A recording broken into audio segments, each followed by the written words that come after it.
இருக்கீங்க. நான் தான் உங்க அஜய். இன்னைக்கு வீடியோல நம்ம என்ன பார்க்க போறோம்னா, தம்ப்நெயில பார்த்தே உங்களுக்கு தெரிஞ்சிருக்கும் நம்ம என்ன பண்ண போறோம்னு. ஆமாங்க, கரெக்டா தான் யோசிச்சிருக்கீங்க. இன்னைக்கு பண்ண போறது பீஸா தான். பீஸான்ற இட்டாலியன் டிஷ். உண்மையிலே சொல்லணும்னா செம்ம டேஸ்டா இருக்கும். கண்டிப்பா எல்லாருமே அதை சாப்பிடணும்னு ஆசைப்படுவீங்க. ஆனா வீட்டுல எல்லாம் செய்யறதுக்கு ரொம்ப கஷ்டமா இருக்கும். அதனால நீங்க எல்லாருமே கடையில தான் ஆர்டர் பண்ணி சாப்பிடுவீங்க. ஆனா இனிமே இந்த வீடியோ பாத்தீங்கன்னா உங்களுக்கு பீஸா செய்யறது ரொம்ப சிம்பிள்ன்றது உங்களுக்கு தெரிஞ்சிடும்.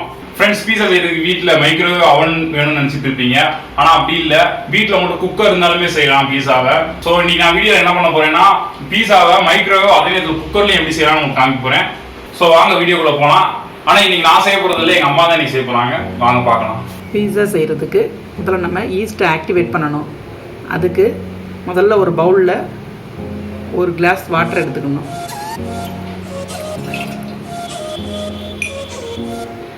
அதுக்கப்புறம் 1.5 ஸ்பூன் ஈஸ்ட் போடணும். இதுதான் பீஸா மாவை புளிக்க வைக்கிறதுக்கான முக்கியமான ஒரு பொருள்.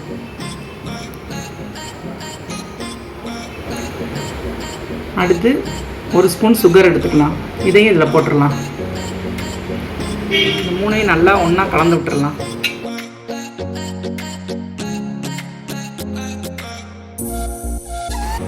இப்போ ஈஸ்ட் எதுக்கு போடுறோம்னா, பீஸா மாவு புளிச்சு வரணும். இது போட்டிருக்கேன்ல, ஒரு 10 நிமிஷம் கழித்து வந்து பார்ப்போம். ஈஸ்ட் நல்லா நுரைச்சி வந்திருக்கும். அதுக்கப்புறம் தான் நம்ம மாவு போட்டு பிணையணும். மூடி வச்சிடலாம். 10 நிமிஷம் கழித்து பார்ப்போம். இப்போ 10 நிமிஷம் ஆயிடுச்சு. எப்படி இருக்குன்னு பார்ப்போம். ஈஸ்ட் நல்லா ஆக்டிவேட் ஆகிடுச்சு பாருங்கள். ஈஸ்ட் ஆக்டிவேட் ஆகுறது எப்படின்னா, இந்த மாதிரி நுரைச்சிருக்கும் நல்லா பாருங்கள். இப்போ பீஸா இதில் எப்படி செய்யலாம்னு உங்களுக்கு காமிக்கிறேன். இதுக்கு 1/2 கிலோ மைதா மாவு எடுத்திருக்கேன். இது இதில் சேர்த்துக்கிறேன்.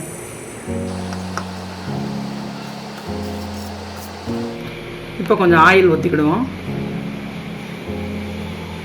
இப்போ இதில் 1/2 ஸ்பூன் உப்பு போட்டுக்கலாம்.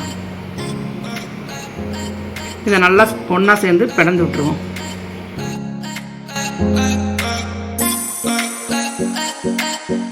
இப்போ இன்னும் கொஞ்சம் தண்ணி தேவைப்படுது. நான் தண்ணி ஊற்றிக்கிறேன்.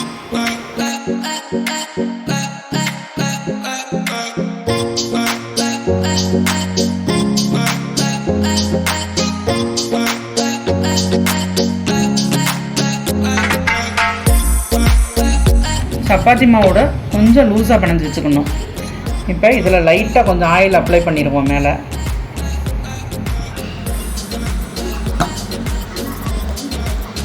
இப்போ ஒரு ஈர துணியை போட்டு மூடி வச்சிடலாம். 3 மணி நேரம் கழித்து இதை பார்ப்போம். பீட்சாவில் போடுற டாப்பிங்ஸ் என்னென்னு சொல்கிறேன். இது பீட்சா சாஸ். இது ரெடிமேடாக கடையிலே விற்கும். அதுதான் வாங்கி நான் யூஸ் பண்ணுறேன். இது நம்ம எல்லோரும் வழக்கமாக யூஸ் பண்ணுற டொமேட்டோ கெச்சப் தான். இது சில்லி ஃப்ளேக்ஸ். இது நானே மிக்சியில் ஒரு 5-6 வத்தல் எடுத்து போட்டு லைட்டாக நரநரன்னு அரைச்சி வச்சுருக்கேன். இது பெப்பர் பவுடர். பன்னீரை சின்ன சின்ன க்யூபாக வெட்டி வச்சுருக்கேன். தக்காளியை ரவுண்டாக வெட்டி வச்சுருக்கேன். பெரிய வெங்காயத்தை சின்ன சின்ன ஸ்லைஸாக வெட்டி வச்சுருக்கேன். இது ஸ்வீட் கார்ன்.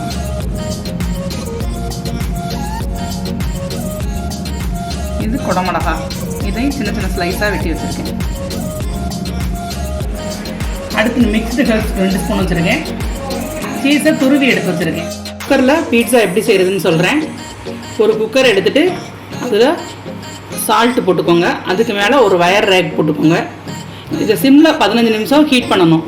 அதுக்கப்புறம் 15 நிமிஷம் கழித்து பீட்சாவை உள்ளே வச்சு ஒரு 20 நிமிஷம் வேக வைக்க போகிறோம்.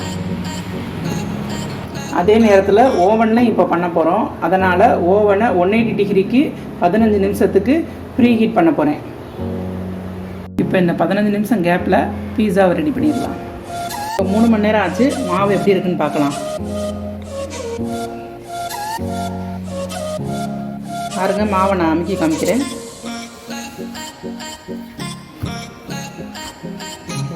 நல்லா பொங்கியிருக்கு மாவு. இனிமேல் இதில் நம்ம பிஸா செய்யலாம். மாவில் மைதா மாவு கொஞ்சம் தூவி விட்டு நல்லா தேய்ச்சிக்கிடணும்.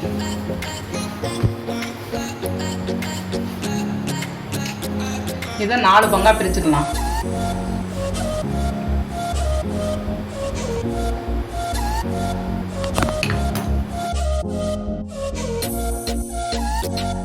இப்போ ஒரு பங்கம் மட்டும் வச்சு நல்லா தேய்ப்போம். இப்போ இதில் கொஞ்சம் மாவை தூவிட்டு இப்போ ரவுண்ட் ஷேப்பில் தேய்ச்சிக்கலாம்.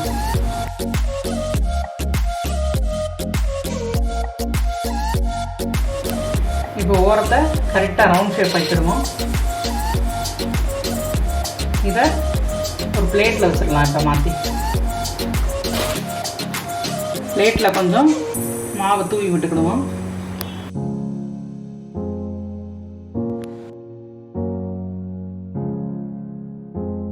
இப்போ ஓரங்களை லேசாக மடித்து விட்டுக்கிடுவோம்.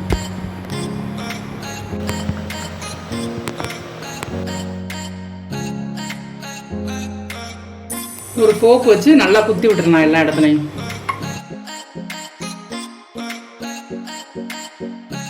இப்போ இது மேலே பீட்சா சாஸ் போட்டுக்கலாம். இதை ஃபுல்லாக அப்ளை பண்ணணும்.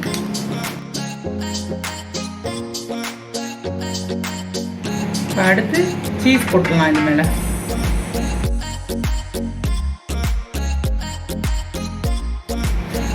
இப்போ அடுத்து வெங்காயம் போட்டுடலாம். அங்கங்கே ஒன்றா வைங்க, அழகாக இருக்கும் பார்க்குறதுக்கு. அடுத்து கார்ன் போட்டுடலாம். அடுத்து தக்காளி போட்டுடலாம். பன்னீர் க்யூப்ஸ் அடுத்து போட்டுடலாம். அடுத்து குடமிளகா போட்டுடலாம்.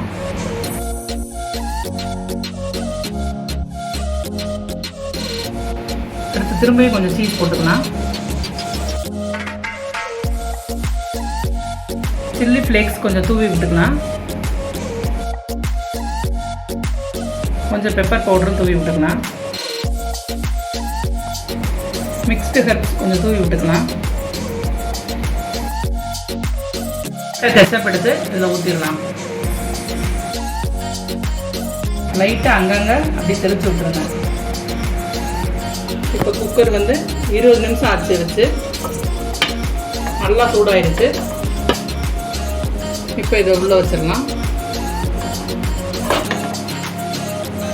திரும்ப மூடி வச்சிடுறேன். 20 நிமிஷம் கழிச்சு வந்து பார்ப்போம். இதே மாதிரி இன்னொரு பிளேட் செஞ்சு வச்சுருக்கேன். இதை மைக்ரோ ஓவனில் வச்சிடலாம். அவனில் வேகிறதுக்கு 15 நிமிஷம் இருந்தால் போதும்.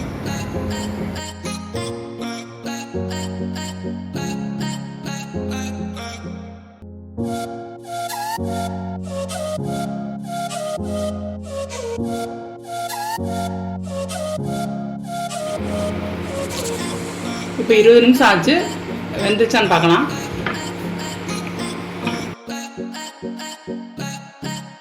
சூப்பராக வெந்துருச்சு. இப்போ எடுத்துடலாம். இப்போ பீட்சா நல்லா வெந்துருச்சு, எடுத்துடலாம்.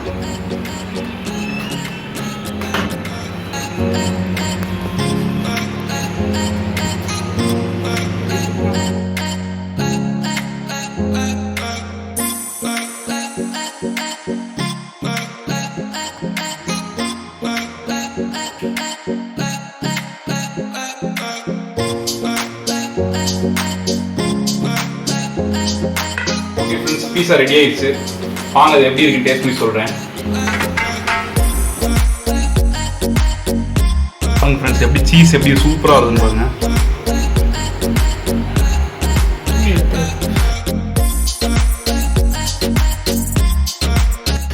ஃப்ரெண்ட்ஸ் வாங்க இந்த பீஸாவை சாஸ்லையும் மைனஸ்லையும் டிப் பண்ணி சாப்பிடுவோம். ஃப்ரெண்ட்ஸ் மைனஸ் வீட்டிலே ஈஸியாக செய்யலாம். நீங்கள் கடையில் வாங்கணும்னு அவசியம் இல்லை. அது எப்படி செய்யணும்னு உங்களுக்கு தெரிஞ்சுக்கணும்னா மேலே ஐகார்டில் போடுறேன். அதை பார்த்து எப்படி செய்யணும்னு நீங்கள் தெரிஞ்சுக்கோங்க. வாங்க இப்படி டேஸ்ட் பண்ணி பார்த்துடலாம்.